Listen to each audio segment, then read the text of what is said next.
Jangan lupa subscribe guys, karena subscribe gratis. Selamat menonton.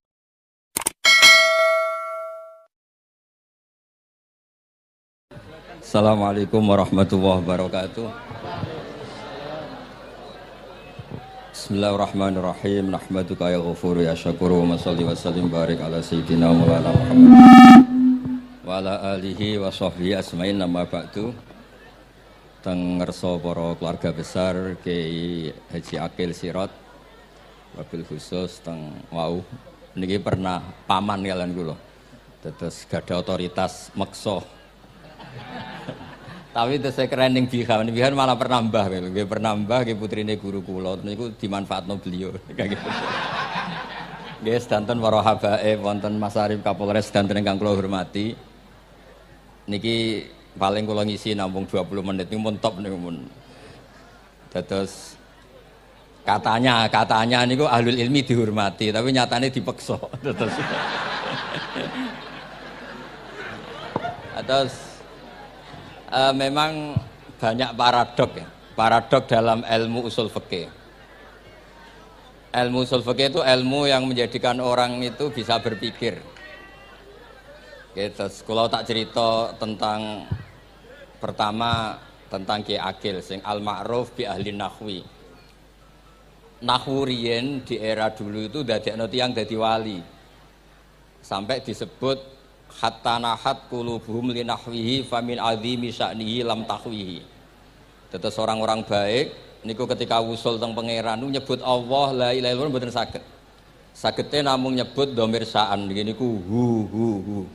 Akhirnya kathah toreko sing ha hu niku gara-gara ahli nahwu niku. Nah disebut fa'uribat makna dhamiris sya'ni. Jadi ngelafatkan la ilaha illallah ndak bisa tapi hu bisa. Mergi ke Jawa ini tukang ngakali, terus hukum ini diakali. Sakjane teke hadis ini mangkana akhiru kalamihi la ilaha illallah dakhalal jannah.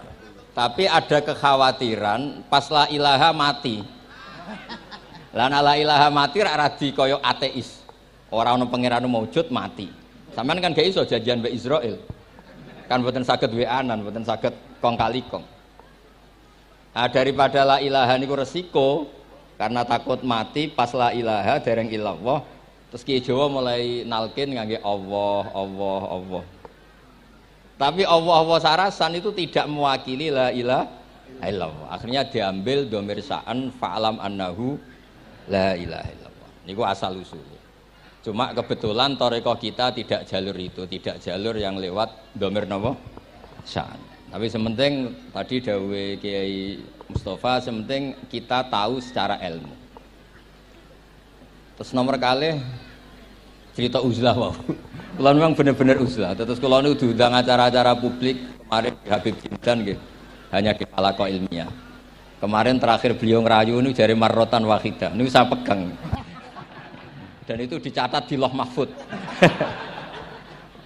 Dan ciri utama kiai itu tidak membatalkan perjanjian. Jenengan dawuh marrotan wahidah Mas niku. Ben gelem. Terus ngeten kula cerita sithik tentang ilmu yang sering kula utarakan. Di antara kitab yang dipakai guru-guru kita sing dilanggengi Mbah Mun Maus kitab Ihya. Kula dari sekian cerita Ihya yang paling kula kenang niku bahwa ternyata Allah itu andaikan boleh dibahasakan niku cara berpikir tuh dalam bahasa tafsir disebut tanazul niku wong ben kaya orang kebanyakan. Saya ulang lagi supaya orang tuh kayak orang nopo kebanyakan. Ada dua ahli neraka yang dipanggil, yang satu ditakoki cung ning neraka piye rasane syarru makan mboten enak Gusti. Terus pangeran diken balik ya wis kono cung mlayu balik nang neraka. Niku tiange lari kencang sekencang-kencangnya. Semangatnya seneng ambek kon balik ning neraka. Ditakoki mbek pangeran, "Lho cung kon mara neraka kok seneng?" Kula nu pun kapok Gusti. Kula nu nyesal ketika di dunia nak jenengan utus niku lelat-lelet. Niki kula tobat dengan bukti dikan jenengan teng neraka kula mlayu. Lho nu pangeran akhirnya haru wong kok semangate mlebu neraka kaya ngono. Mergo diperintah pangeran. Ya dados niki ijazah jenengan akan mlebu neraka jenengan sing semangat nggih. Karena zaman ning donya sering diperintah Allah mboten napa? Semangat. Nah niku kemungkinane dibarno, kemungkinane dipanggil. Lah tiyang niku terus dipanggil oleh Allah. Ya wis kaya wong apik, tak kongkon nurut tenan, semangat tenan, terus diken mlebu swarga. Nah niku ijazah pertama nggih. Dinaken mlebu neraka sing napa? Semangat. Sing kedua niku dipanggil niku plengakan lelat-lelet. Kados kula diutus Gus Mus niki nelpon. Nelpon kula mboten purun akhire ning Bika jare matur Gus Subak. Turuti ya, aku diamuk Bika jare Bapak. Dados niki melibatkan sekian pihak untuk memaksa saya datang ke mriki. Aduh, repot wong sawang kempek niku. Repot nyen repot. Mugi-mugi di sepuro ngoten. Yang kedua niku diken mlebu neraka malih ku lelat-lelet, ndelok pangeran mboten semangat. Ditakoki mbek pangeran. Kenapa kamu tidak semangat?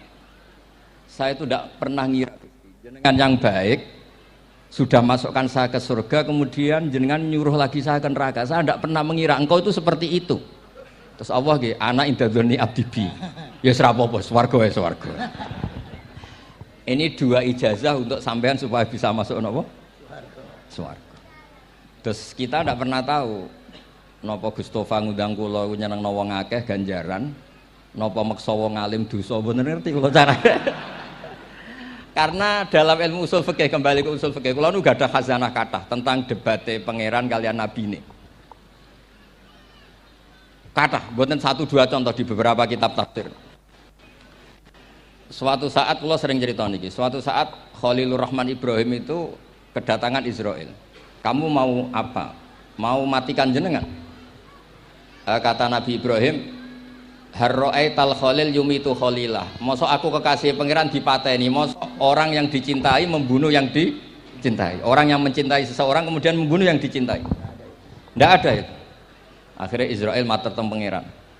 Cara politiknya ngeten, wau sing cara lagi seneng ngendikan politik. Wani kiai lengser dari beliau. Ono. Nak kula niku ahli tauhid wis pancen kodok kodare ngoten mawon dadi mboten berpikir ruwet-ruwet. Terus Israel kan mboten biasa logika, kan malaikat itu SOP kan, mboten biasa logika. Akhirnya matur tu pangeran, kata Ibrahim, masa kekasih bunuh yang dikasih, masa yang mencintai bunuh yang dicintai. Tapi Ibrahim baru sadar ngadepi pangeran gitu, lebih pinter. Ketika Allah fakullahu, katakan ke Ibrahim, harlo aital khalil yakrohu ayal ko khalilah. Mosok jari seneng aku kok ketemu aku rawani. Jari seneng kok rawani ketemu. Lah niki sampean aku pengen mati, monggo ngake ilmu sing niki. Wong jari seneng pangeran kok rawani ketemu pangeran. Seneng seneng ketemu. Ibrahim seneng terus akhir. Yo mati saiki ora apa-apa mati saiki. Terus kedua, niki cerita karena ini pondok ilmu. Orang harus biasa pakai logika usul fikih. Politik juga gitu. Nak kiai politik rawan kena syubhat. Tapi nak wong soleh oleh politik, kue ridho dipimpin wong fasik-fasik kabeh. Ya, mboten ngerti, mbok sing bener dis pokoke ngoten. Yes, itu memang logika usul napa? Fikih. Logika usul napa? Fikih. Ketika Nabi Adam badhe didamel, niku materinya saking bumi. Pertama sing diutus Jibril. Jibril ambekan qabdotan minal ardi, segenggam bumi. Saya mau bikin Adam, materinya dari bumi. Setelah datang ke bumi mau ngambil ista'adzat billah. Maksudnya ista'adzat billah, a'udzu billahi minka, saya berlindung Allah dari kamu. Antasinani. Kalau ngarepe Gustofa dari ahli nahwu dados kula niki tak goleki tenan pancen syanahu mun mutaaddi bi nafsi. Mungkin nek dibuli ku antusinani kok panjang nanti cerita. Saya ndak ingin bagian dari saya diambil, kok aku bolong. Iku cara bumi itu sudah masalah. Terus akhirnya Jibril kembali, ya Allah, dia berlindung kepada engkau maka saya lindungi. Allah membenarkan Jibril, Mikail juga sama. Tapi ketika Israel, ini Israel itu masalah memang. Ketika disuruh ngambil bumi, buminya ista'adat billah, tetap diambil. A'udzu billahi minka antasinani. Saya berlindung Allah supaya kamu tidak melukai saya, mencidrai saya dengan mengambil bagian dari saya. Kata Israel, wa a'udzubillah alla unaffidha amroh. Saya juga a'udzubillah diperintah Allah kok tidak kasil. Kudu kasil. Lah saya tidak tahu yang benar istilahnya Jibril apa istilahnya Israel. Terus memang sudut pandang. Makanya dulu ketika banyak pondok putri itu kiai-kiai kuno dulu itu menentang. Alasannya nggih, nak bojone jelas khawatir kiainya kecobaan itu jelas. Tapi banyak kiai itu nggih khawatir tenan. Kecoba fitnatin nisa. Tapi ketika logikanya dibalik, apa kamu ridho para perempuan-perempuan muslimat itu tidak dapat pendidikan apa? Agama. Hanya karena orang soleh tidak punya nyali, tidak punya peduli mengajar. Tapi kita saged diwalik. Ustaz-ustaz sing imane pas-pasan niku kowe ridho nak kecoba. Sampeyan milih mana? Ridho kecoba apa ridho bodoh? Nah, logika-logika usul fikih ini yang kemudian dipakai Wali Songo. Dipakai Wali Songo kemudian membiarkan sekian tradisi yang insya Allah itu salah sebetulnya. Tapi tidak sebanding dengan asmane Allah Subhanahu wa taala. Misalnya begini. Nggih niki dirungokno mawon. Sampeyan ra paham mboten napa-napa. Sampeyan nak ra paham wis anggap ae tawadhu. Pantese wong awam yo ora paham. Nak paham dadi kiai. Terus biasa mawon sampeyan nak ora paham aja tersiksa. Umpamane jenengan mboten kiai kok kon paham. Nak sampean pinter kados kula mestine ora ngrungokno, semangate hasud. Terus rivalitas mergo. Nah, cara Mbah Mun nak cerita ngoten, dhisik ke zaman bodho iku angger kiai mbok cucup. Bareng padha kiai niku koyok saingan. Niku pun sunatullah ndak bisa dihindari niku pun sunatullah. Terus kembali lagi ya. Logika-logika usul fikih niku dipakai oleh Wali Songo. Ngeten ada cerita ini rungokno nonton. Itu sudah saya cek di beberapa riwayat termasuk di Musnad Imam Ahmad. Ada orang ini bukti teorinya Wali Songo itu benar. Wonten tiyang gadah kesalahan. Niku dokumen kesalahan niku madul basor sepanjang mata melihat. Wes ngoten jumlahnya 99 bok. Kayak apa banyaknya? Per bok madul basor sepanjang mata nopo melihat. Ketika dia ditanya Allah itu kalau tanya demokratis. Adzolamat kakatabati. Jangan-jangan malaikat saya sentimen. Kalau kamu jelek ditulis, kalau baik enggak. Enggak Gusti. Afalaka udhurun. Jangan-jangan kamu saat salah itu punya alasan. Enggak Gusti, ya memang salah. Tapi kata Allah, sudah kamu tenang saja. Kamu punya ini. Itu hanya satu box. Ya kira-kira kayak tempat jam tangan ini. Enggak, kamu punya ini cukup ini.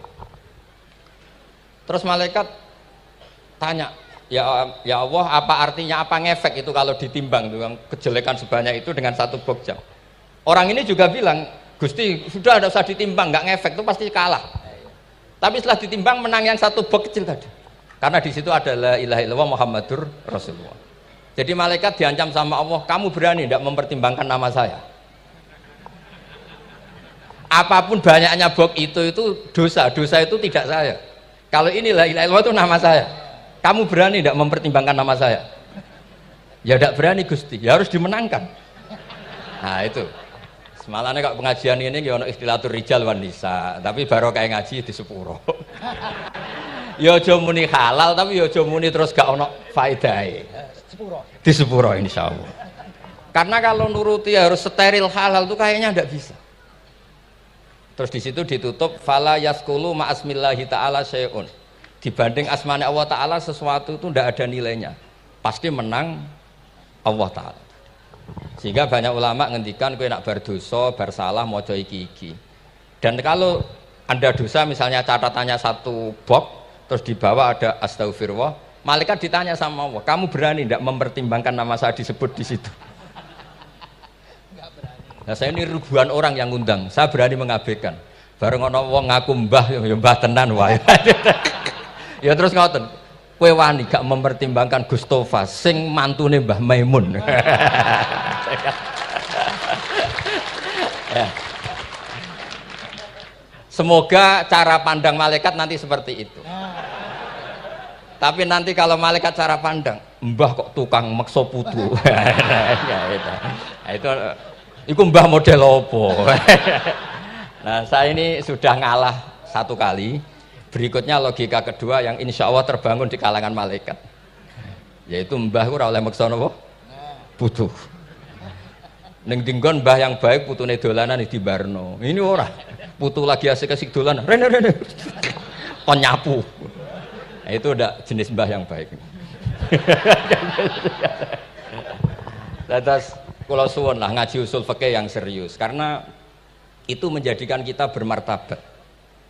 Kula niku sering lepas jenazah tangga-tangga kula nggih penggene ndelok TV, nak bengi nggih ngelamun, ngayal sugih, kadang yo ngapalo tikus sing liwat dhuwure saking ora ana penggawean. Tapi kula nang lepas jenazah ini orang baik. Sampai bojone protes, "Apik apa lho Gus angger bengi iku mau ngelamun ngitung tikus liwat, ngitung apa itu." Terus kula matur, ngitunge aja ngono, ngitunge tarokal ma'asiyah. Wong ning omah itu artinya tidak dugem, tidak melakoni maksiat. Itulah yang menjadikan usul fikih itu ilmu yang sangat terhormat. Coba kalau Anda jadi pakar usul fikih kayak saya, mengkaji betul usul fikih. Orang tidur semalaman jangan bahasakan tarokat tahajud, wa tarokal witro, wa taroka qiyamal lail. Tapi bahasakan taroka zina, wa tarokal ghibah, wa taroka kada wa kada minal ma'asi. Keren mboten? Keren. Kalau kamu udah ahli usul fikih maka kiai kok amen turu. Kiai kok guyon suwengi. Lu kiai guyon suwengi itu melawan. Kiai itu ustaz juga manusia. Karena bengi iku ya kepen nonton. Tapi kan mboten pantes. Akhirnya korbane santri ini dijak guyon gak jelas. Lah apel ning rondo ya ora pantes. Ngelawan nafsu iku berat. Carane ya dilalek-lalekno guyon iku. Lah muga-muga malaikat kabeh ahli usul fikih nganggep ngono iku perlawanan terhadap keinginan apa maksiat. Malaikat ngaji ora. Makanya itu disebut di kitab usul fikih Tanghubul Usul itu izma min mubahin illa wa yatahaqqaqu bihi tarku haramim ma. Fa'il zamu minas sukun tarkul qatli wa minas sukut tarkul ghibah. Tidak ada sesuatu yang mubah kecuali saat Anda lakukan, saat itu juga Anda meninggalkan keharaman. Maka sebetulnya mubah ini punya nilai yang luar biasa yaitu tarkul haram atau tarkul ma'asi. Jadi sawangane sampeyan nang omah kukar-kukur, mlebu metu, kukar-kukur meneh, mlebu metu, bariku turu angop, ngorok. Nah, semoga malaikat ini al-usuli sehingga ngitung itu hadza tarokal ma'asiya kullaha. Hebat. Ini orang yang tinggal napa? Maksiat.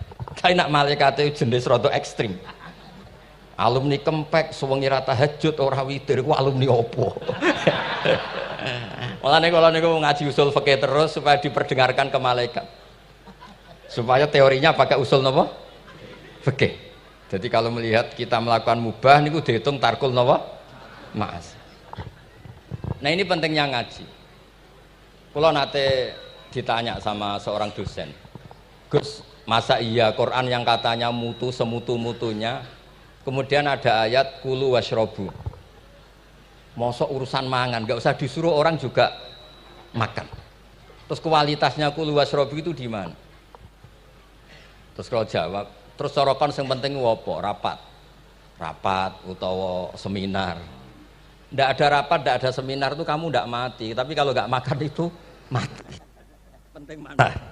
Ya penting makan. Lah iya, jadi orang itu lupa kalau sesuatu yang seserius itu karena menjaga nyawa, yaitu makan. Terus karena makan tuh hal yang murah dianggap biasa, itu bahaya. Sehingga sebetulnya yang kita bisa jadi wali lewat hal-hal keseharian tidak bisa jadi wali karena tadi. Saya punya hadis, ini mudah sekali untuk Anda jadi wali. Bahkan di atas wali lah. Inna woha ta'ala layar do anil abdi. Pakai inna masih pakai lam taukid. Inna woha layar do anil abdi ayyakulal aklata fayahmadahu alaiha. Aw yasroba syarba fayahmadahu alaiha. Allah itu sangat ridho. Ada orang makan satu asupan kemudian dia muji Allah.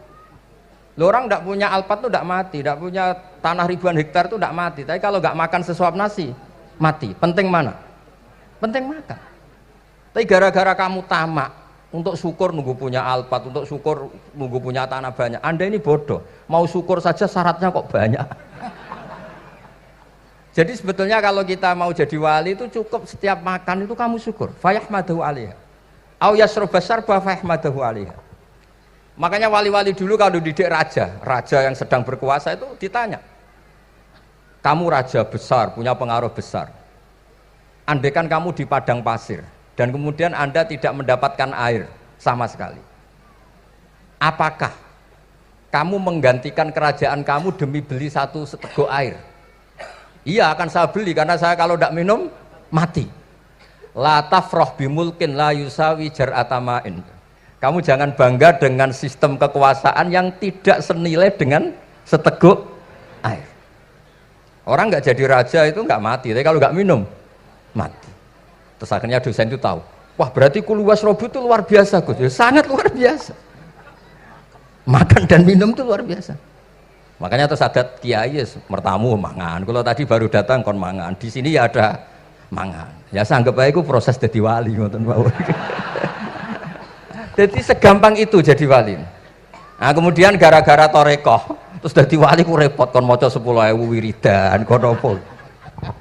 Kesuwen nih cara-cara kesuwen. Karena ini partai gak torekoh tadi.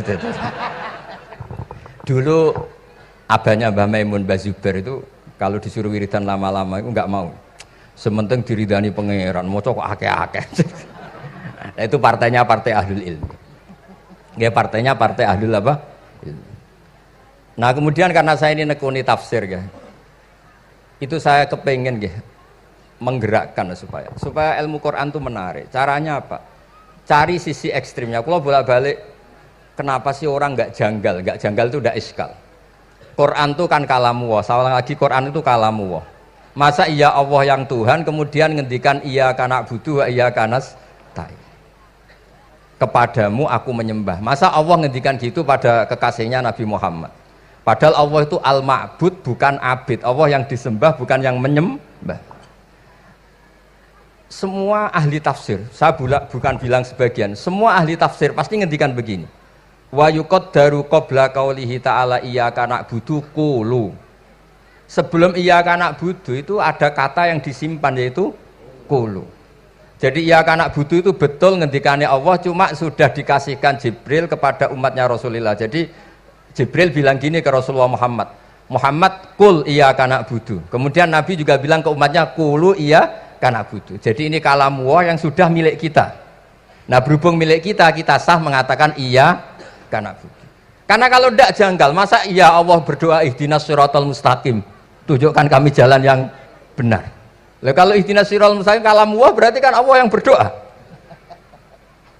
Nah, sehingga semua tafsir bilang sama, wa yuqaddaru qabla qauli ihdinas siratal mustaqim qulu. Nah, terus ada mufassir lain bilang jangan mulai iya karena butuh ya semuanya, mulai bismillah, qulu bismillahirrahmanirrahim. Masa iya Allah sendiri yang bilang bismillahirrahmanirrahim? Nah, dengan tafsir seperti ini terus kita akhirnya lagi-lagi kembali ke usul fikih, kembali ke balaghah, kembali ke nahwu. Kalau enggak, ya Anda akan menafsiri Quran pakai logika Anda sendiri. Sampai ada mungkirus sunnah. Pokoknya sementing kembali ke Quran. Orang roh Quran itu kayak apa? Saya kemarin ngaji di Sedan di daerah saya bilang, Sayyidina Umar itu Islam sebelum minta hidayat. Khalid bin Walid ya Islam sebelumnya ya tidak minta hidayat. Lah itu kan janggal, padahal katanya Quran itu hudal lil muttaqin, petunjuk bagi mereka yang takwa. Padahal tidak ada sabkut takwa untuk Umar. Umar tidak pernah takwa, tapi nyatanya Islam. Bahkan dia masuk ke rumahnya Zaid bin Arqam itu mau bunuh Nabi, mau nyari Nabi, bukan mau Islam. Tapi ketika dengar iparnya membaca Toha ma anzalna alikal Qur'ana litasqa, kemudian dia masuk Islam. Lalu gimana tentang hudal lil muttaqin, petunjuk bagi mereka yang takwa? Banyak ulama yang mengatakan lil muttaqin itu balaghahnya lil iktifa, lil muttaqina wa ghairihim. Jadi Quran itu petunjuk bagi yang takwa dan yang tidak takwa. Dan itu di bahasa Arab sah. Di bahasa Arab sah. Misalnya gini ya, kalau sampean punya ponakan dolan, cong-cong nang mangan. Ya maksudnya ya mangan mbek ngombe, mangan tok seretan mati kan. Itu kan satu paket. Sarobila taqikumul harra wal barda. Pakaian yang melindungi dari panas, di situ nggak disebut wal barda, tapi artinya juga wal barda. Karena kalau tidak diartikan lil iktifa, nanti Quran itu memberi petunjuk bagi yang sudah muttaqin, corong doang nguyai segoro, wis takwa kok. Nah ini kita butuh ahli tafsir yang al-usuli. Karena itu yang menjadikan Quran punya kualitas lagi. Seolah lagi punya kualitas lagi. Kalau ndak, Quran tuh kayak biasa-biasa saja, kayak tadi kulu wasrobu kayak dan seterusnya dan seterusnya. Jadi kalau suwun barokahnya hormat sama orang alim kados Ki Akil, Ki Siras dan tenaga keluarga mriki. Orang menghidupkan logika ilmu lagi. Jadi kalau seneng lah nak dalam Gusmus ahli ilmu mboten krana niat fakir mboten. Biar sampean ngerti lah kalau ngadepi ahlul ilmi itu pun mboten level. Ahlul ilmi itu kalau punya logika itu tidak bisa dibantah. Saya beri contoh sekian contoh yang nyata yang diajarkan Rasulullah SAW. Nabi itu pernah mau dipermalukan orang karena Nabi ngendikan la adwa wala tiarata, tidak ada penyakit menular. Terus ada orang iseng kok onta yang kena kudisen itu dijejerkan yang waras ikut kena kudisen. Terus orang ini tanya, ya Rasulullah ini tadi sehat, tapi kena onta yang kudisen ikut kudisen. Nabi tanya lagi, faman a'dal awal, yang kudisen pertama ketularan siapa? Wah itu dari Allah ya, maksud saya seperti itu. Jadi ada terus orang-orang kafir itu cara berpikir aja alal alihata ilaha wahida inna hadalah syai'un ujab. Muhammad ya tentu mereka masih jangkar. Muhammad problem kita ini banyak. Kalau Tuhannya satu tidak cukup. Ada problem kredit macet, ada problem macam-macam kan, utang piutang macam-macam. Kalau Tuhannya satu tidak cukup. Kita butuh Tuhan banyak karena problem kita banyak. Lalu Nabi mengajarkan mereka apa logika yang dibangun. Kalau kamu jadi buruh, kemudian majikan kamu banyak, semuanya merintahkan kamu bingung enggak? Ya bingung. Tuhan kamu itu majikan kamu, kalau banyak-banyak perintah semua kamu yang bingung. Ya sudah mat Tuhannya satu saja. Itu disebut dorobawa masalah rojulan fihi syuraka umutasakisuna warojulan salamal lirrojul. Nah sekarang itu kita ini mulai kehilangan fatonahnya Rasulullah SAW. Nabi dulu itu kalau nerangkan ilmu itu logikanya gampang sekali. Logika yang dibangun tuh gampang sekali. Ada orang cerita, ya Rasulullah saya ini ada sekian anak saya, yang paling saya cintai satu. Apa saya boleh melebihkan yang paling saya sayangi dalam pemberian? Nabi jawabannya itu tidak langsung jangan enggak. Apakah kamu berharap bahwa mereka semuanya baik ke kamu? Iya semuanya saya ingin baik ke saya. Ya kalau gitu jangan. Kan tidak fair kita mengunggulkan yang satu, melebihkan yang satu, sementara kita berharap semuanya baik. Itu tidak fair kata Nabi. Jadi dulu Nabi itu, terus ini yang cerita fikih. Dulu Ahlul Madinah itu mangga, itu masih pentil sudah dijual. Pentil dijual harganya 2 juta. Masa iya pentil harganya 2 juta? Karena dengan asumsi sudah jadi mangga. Tapi ketika Nabi datang di Medina dan penduduk Medina itu abkhosna sikailan, orang paling buruk dalam pertimbangan dalam jual beli. Nabi cara ngendikan itu unik. Aro'aitum lau anna waha yamna'us samra fabima yastakhillu ahadukum mala akhi. Kalau pentil ini ternyata kena angin terus kemudian tidak jadi buah, lalu kamu nerima uang 2 juta itu atas nama apa? Atas nama beli pelem, nyatanya belum jadi mangga. Mosok kalau pentil seharga 2 juta. Semenjak itu terus Ahlul Madinah sadar kalau jual buah itu nunggu ba'da buduwi solahiyah, setelah samroh ini berbentuk. Tapi Nabi tetap ngendikannya pakai logika. Nah sekarang banyak kiai yang sidik-sidik neraka, sebenarnya Nabi itu ngajari logika. Ada pemuda dia itu hipersek, mau masuk Islam tapi tetap boleh bebas. Saya ini ingin Islam tapi jangan larang seks bebas. Wah itu sahabat semuanya melarang ketemu Nabi karena ini ngawur betul, masa pamit Islam kok. Tapi setelah gaduh, Nabi tanya, kenapa gaduh? Ada pemuda mau masuk Islam tapi yasta'izinu fi zina, dia minta izin supaya tetap boleh zina. Kata Nabi, suruh ke saya ke sini.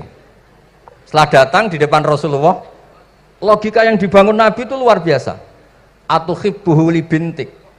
Kamu suka punya anak putri kemudian jadi demenannya orang laki-laki hidung belang. Ya enggak, saya bunuh orang itu. Andaikan itu ke ibu kamu, saya bunuh orang itu. Atuhibbuhu li bintik, atuhibbuhu li ummik, atuhibbuhu li ukhtik, atuhibbuhu li kholatik. Kamu suka punya anak putri yang jadi demenannya orang? Ya tidak suka ya Rasulullah. Kamu suka kalau punya ibu didemeni orang banyak? Ya tidak suka Nabi. Sampai otaknya itu yastakbihu zina. Sehingga otaknya itu, wah zina itu buruk betul.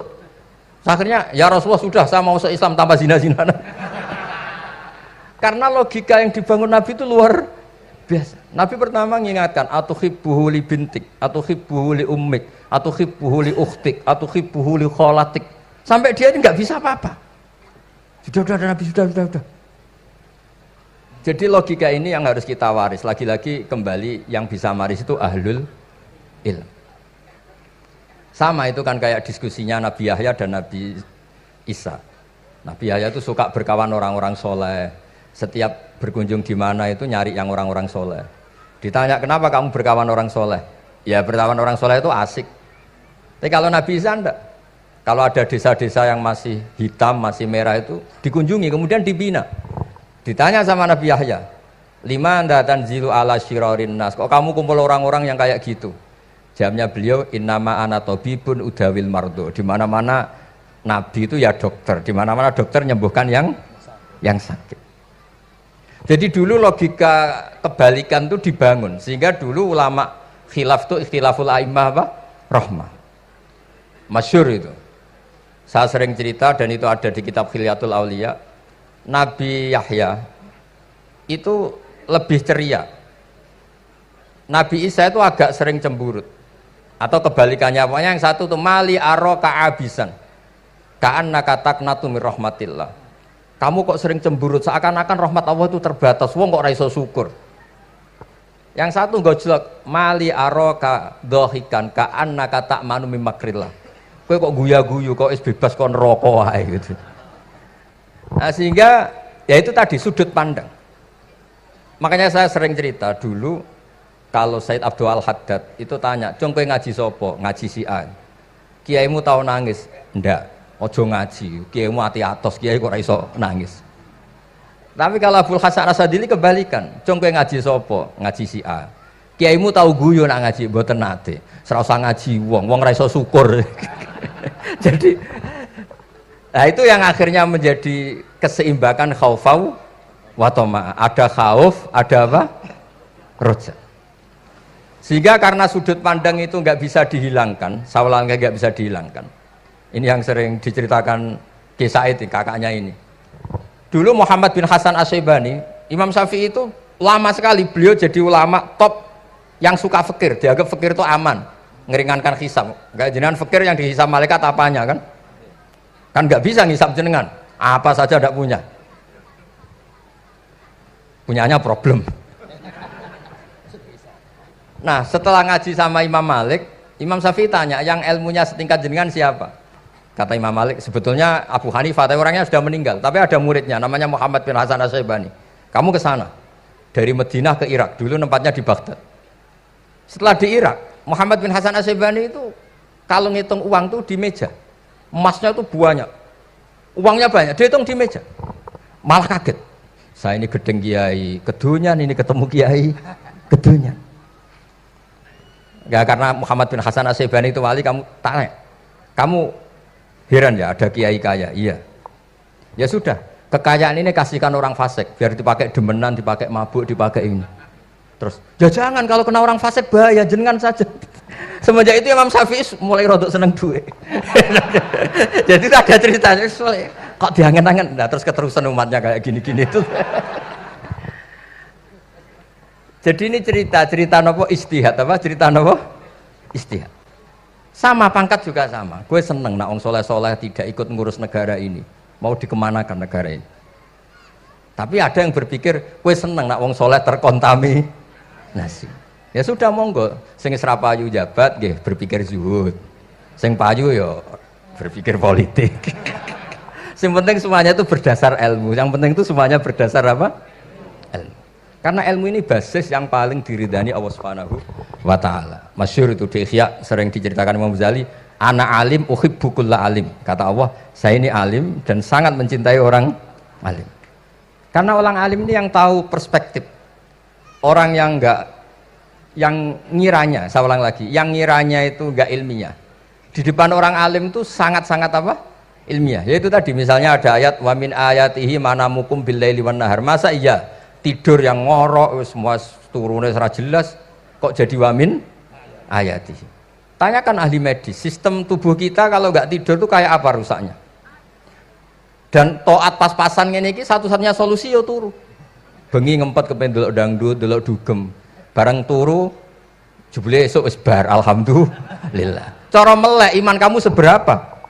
Tarikan-tarikan maksiat posisi kamu terjaga bisa kalah kan? Tapi kalau tidur sukses kan tarkul maksinya.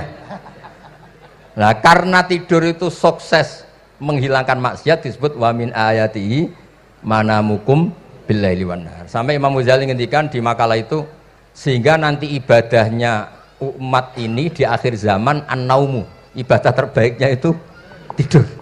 Nanti mulane maksud kula ngeten lho. Sampeyan anut jalur wong alim dia turu ya ibadah, tengok-tengok ya ibadah, jagongan nggih ibadah, gojol-gojolkan ambek kanca nggih napa? Ibadah. Karena ini semuanya kul bi fadlillah bi rahmati fa bidzalika napa? Falyafrahu. Tapi kalau kamu tidak punya basis ilmu, adanya suudzon. Kiai kok jagongan guyon sewengi ku kiai opo? Kiai kok turu sewengi ku kiai. Karena basisnya ada ilmu. Padahal jelas ketika Rasulullah bikin urutan kebaikan, pertama Nabi ngendikan kamu menolong orang. Jika tidak bisa, terakhir Nabi ngendikan takufu syarraka 'anin nas fa innaha shadaqatun minka 'ala nafsik. Tadi beliau juga cerita di nasihat Imam Mun, idza lam tuhsin fala tusi. Kalau tidak bisa berbuat baik, setidaknya kamu tidak berbuat jelek sama orang lain. Dan potongan ini paling gampang apa? Tidur kan? Wis sampean nak turu wis ra zina, ra maling, ra ngrasani wong wis ora tusi. Nah, dengan konstruksi usul fikih seperti itu kamu tahu kualitas ayat wa min ayatihi manamukum billaili wan nahar. Ya sama, ternyata makan itu yang menjaga nyawa, ternyata makan itu yang menjadikan syukur. Kalau kamu nggak percaya puasa, sama nak poso gedang goreng itu mewah, gedang goreng itu mewah, air satu teguk itu mewah. Makanya kalau lama dulu ada santri kepengen mangan enak, ya saya ingin mangan enak gini-gini caranya gimana? Itu rumusnya ada sate, ada mie ayam. Idamuhu alju. Kalau kamu ingin enak, lauknya itu lapar. Ya kalau puasa itu semuanya kan enak. Nah itu lagi-lagi basisnya itu ilmu. Nah sekarang banyak orang yang sudah tidak peduli dengan ilmu, kayak ijazah dilakoni kan. Jadi kayak wiridan la ilaha illallah itu sebetulnya harus dibarengi dengan ilmu. Ini yang terakhir supaya nggak lama-lama. La ilaha illallah itu basisnya ilmu. Surga yang begitu mewah itu dibikin juga bagi yang melafadzkan la ilaha illallah. Neraka yang begitu ekstrim, sampai kalau benda dijatuhkan dari atas ke neraka itu sampai bawah nunggu 70 tahun. Bisa kamu bayangkan kalau kamu di dalam naiknya susah itu. Ini dijatuhkan ke neraka itu sampai bawah nunggu berapa? 70 tahun. Loh, neraka sebegitu ekstrim itu dibikin untuk yang menolak la ilaha illallah. Berarti kalimat ini kalimat spesial. Kalimat yang neraka dibikin ya atas nama itu yang menolak, surga dibikin juga atas nama itu yang menerima. Itu satu saktinya la ilaha illallah. Sakti kedua, orang kafir 70 tahun ngelafadzkan la ilaha illallah sekali langsung dihukumi mukmin. Yughfar lahum ma qad salaf. Qul lil ladzina kafaru iyantahu yughfar lahum ma qad salaf. Orang yang melafadzkan la ilaha illallah Muhammadur Rasulullah itu dosa 70 tahun kafir itu hilang semua. Tapi gara-gara ada ilmu terus diumumkan tahlil dening Kiai Haji Niam mesti sing nguri wah sawi mesti nguri. Padahal kalau kamu tahu ilmunya tadi ini kalimat yang luar biasa, kalimat yang bisa melebur dosa. Bahkan dalam madzhab Sadiliyah itu unik. Kalau kamu wiridan la ilaha illallah itu jangan istighfar dulu, istighfarnya belakangan. Alasannya Abdul Hasan As-Sadili itu fa'lam annahu la ilaha illallah wastaghfir li dzambik li hadil kalimah. Orang kafir 70 tahun dia istighfar 100 kali enggak akan dimaafkan Allah. Tapi ngelafatkan la ilaha illallah langsung dimaafkan. Jadi orang bisa dimaafkan tuh barokahnya la ilaha illallah.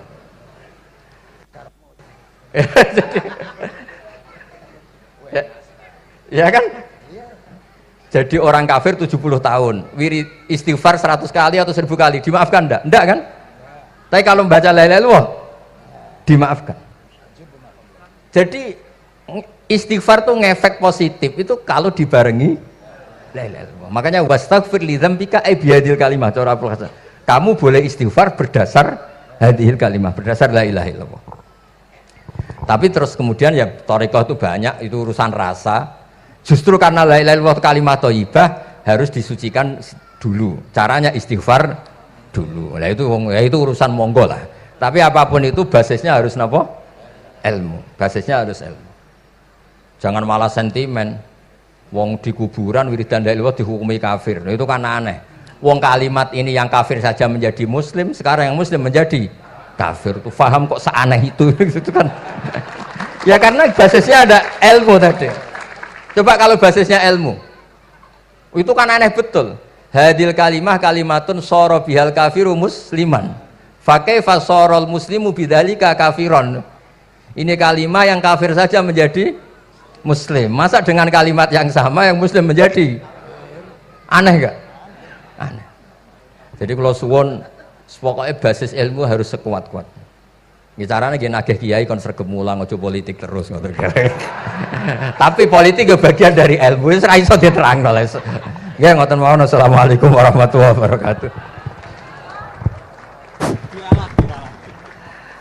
Sik Gus, aja lunga dhisik. Iki wong semuanya sudah tahu sampean alim, menerangkannya enak, fikhan wa usulian wa tafsiran. Cuma mereka yang tanya itu biyen belajar piye kok iso alim kaya ngono, ya kan? Nah, terangkan Gus, terangkan. Mati.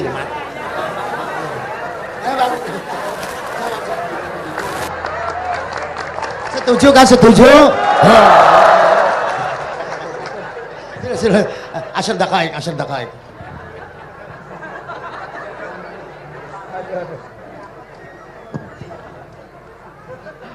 Andaikan pertanyaan itu ke Mbah Mun, mungkin jawabnya gurune sopo.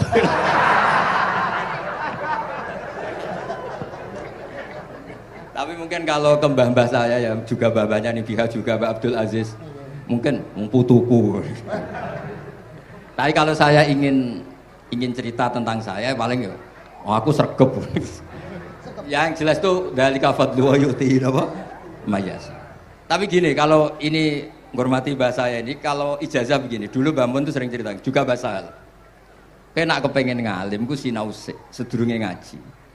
Ya, misalnya kamu ngaji takrib atau ngaji wahab sama Mbah Mun, kamu baca dulu. Sebelum ngaji. Nah, setelah dibaca, misalnya kamu baca rofa, kok Mbah Mun baca jer, kamu baca jer, Mbah Mun baca rofa, berarti goblok tulen. Karena semua teori Anda kok salah. Ya misalnya Mbah Mun baca wadakaro sopa al-musonifu, kamu baca wadakaro al-musonif. Berarti kan goblok banget itu. Ya kan ada cerita gitu, ada orang tuh nggak tahu betul. Gus maknanya lam tardiman itu apa? Lam tardiman. Dicari di kamus tuh udah ada. Ternyata itu di head lam tarodaman. Dia baca satu lam tardimannya dicari di kamus sampai hidup mati lagi agak ada. Nah, jadi kamu baca dulu, misalnya di bab khed lam taro naringali sapa mar'ah daman ing geteh. Ternyata ngaji Mbah Mun paginya jadi baca lam taro daman. Jadi kalau kamu malamnya baca lam tardiman loh kok.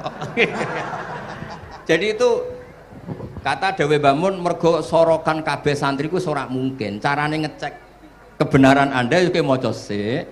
Nanti kalau kemiripannya 50% ya separuh alim. Kalau 70% ya serondo alim. Tapi nanti kalau kemiripannya sampai 100% dan berkali-kali, ya berarti kan sudah luar biasa. Jadi yang ngaji sama Ki Mustafa, Ki Niam, saya mohon santri-santri itu belajar dulu, biar bisa ngecek nanti guru saya baca kayak apa. Podo salah ya Gus. Kenapa lah? Podo salah. Karena kiai itu kalau salah ya mau ngalah. Ini ceritanya bangun betul.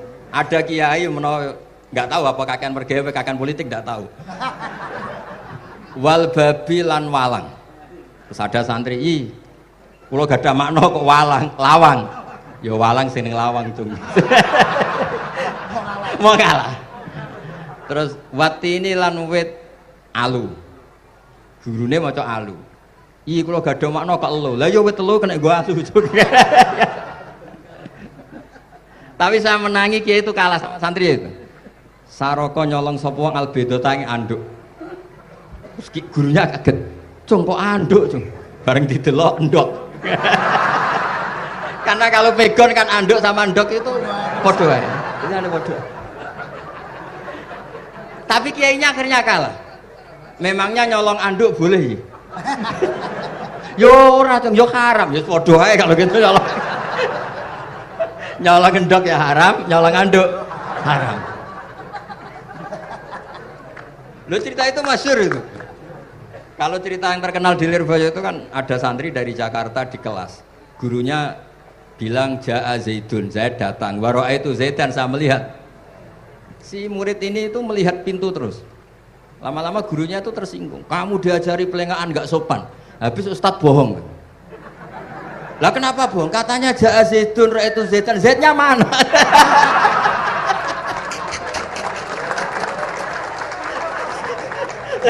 Dia gak ngerti. Zaid datang, saya melihat. Mana orangnya kok dibahas-bahas terus itu. Ya, jadi yang serius tadi kalau sampean ingin nguji kualitas Anda, makanya saya dulu itu pede baca kitab di depan bangun karena ya ngecek. Dan dulu itu Gus Zofur, Gus Kamil sebelum ngaji ya itu mesti sinau sama saya. Nanti ketika bangun baca tadi kalau kemiripannya kita 90% ya bagus. Syukur-syukur sampai 100. Dan itu terulang sampai Wahab Hatam, Jamul Jami' Hatam. Sehingga kita tahu. Jadi kalau diskusi kita kok salah ya tahu, kalau benar ya tahu. Kalau tahqiq ya tahu. Biasanya kalau tahqiq itu bangun karena takut menyalahkan kiai-kiai Jawa. Kalau baca 2 kali, misalnya begini. Yasmalu, kadang diwaca Yasmilu ya apa-apa nggih Jawa wae gitu. Karena kalau kita memaksakan sampai benar seperti di kamus, kayaknya kalau kiai Jawa itu berat sekali. Dumeli bojo bolak-balik mesti ora goblok wis apik lah. Karena kalau baca tahqiq itu kan butuh kamus. Yang benar itu Yasmalu misalnya. Tapi kan populer juga orang baca Yasmilu. Saya tuh menangi loh, kiai Jawa dulu baca Simai itu menangi, Masdar Simai. Lama-lama setelah banyak alumni Al-Azhar terus berdasar kamus baca Samai semua sekarang. Saya menangi kiai itu baca Dilalah. Lama-lama karena sekarang udah banyak punya kamus, baca Dalalah. Fa'alah. Jadi kiai itu juga kadang-kadang keteror muridnya. Makanya Syekh Zakaria Al-Ansori itu pernah ditanya, kenapa engkau begitu alim alama sampai dilakopi Syekhul Islam? Kata beliau itu lucu jawabannya, karena saya ini orang yang sial. Saya dulu punya guru namanya Ibnu Hajar Al-Asqalani dan punya murid namanya Ibnu Hajar Al-Haytami. Kata beliau, dukik tu bena hajaro ini. Saya ini digebek 2 batu. Kalau mau ngaji takut saya minta ampun karena disuruh baca sama Ibnu Hajar Al-Asqalani. Kalau mau ngajar takutnya saya bukan main karena Ibnu Hajar Al-Haytami itu cerdasnya bukan main. Jadi kalau saya salah itu konangan. Akhirnya dia jadi orang sial tadi. Mau ngaji ya belajar, mau ngajar ya belajar. Makanya meskipun ini pernah sepuh saya tidak berani ngaji beliau. Wah mesti meriang saya kalau ngaji. Jadi yang terkenal alim-alim mohon ngajinya dikurangi ya, karena ini kasihan gurunya. Kasihan gurunya. Nggih, pun cekap. Pun itu catat ya. Sebelum ngaji baca dulu. Satu lagi Gus. Sampean ketoke kiai desa kok kuliah. Betul kuliah? Oh nggih nggih. Pun dari belajar dari mana sampai kemana Gus jenengan? Dari Mondok sampai ke Jogja sampai Putih. Monggo.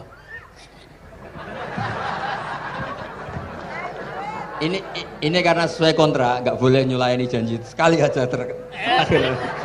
Sekali tak tekno Gus. Jadi sebetulnya kalau di ilmu, saya kan sering ketemu ahli geologi, ahli sosiologi. Sebetulnya di ilmu kita, saya kan lama di Jogja dan itu yang saya pakai juga ilmu zaman di pesantren. Misalnya sosiologi itu kan ada mukadimahnya Ibnu Khaldun. Itu kan teorinya luar biasa. Misalnya begini, kenapa Rasulullah itu harus dari suku Quraisy, suku yang sangat terhormat di Mekah? Itu secara teori sosiologi loh, bukan teori nubuah. Kata Ibnu Khaldun, Nabi itu mesti final dzori kaumi itu aneh. Saya ulang lagi, Nabi itu final dzori kaumi pasti aneh. Nah masa aneh-aneh ini ditoleransi oleh umatnya karena beliau dari suku yang terhormat. Coba kalau dia dari suku, beliau dari suku yang hina, pasti pas aneh-aneh langsung diadili. Ya kalau di NU lah, ndak Gus Dur kok bikin aneh-aneh di NU kan langsung tuntas. Tapi berhubung Gus Dur cucu Mbah Hasyim, orang itu mentoleransi, bahkan mengira jangan-jangan teori beliau lebih baik ketimbang kita. Nah makanya terus kata Ibnu Khaldun, ma ba'atsawu nabiyan illa fi mana'atin min qaumin, tidak ada nabi diutus kecuali dari kaum terbaik, supaya masa-masa transisi ini nggak ada perlawanan.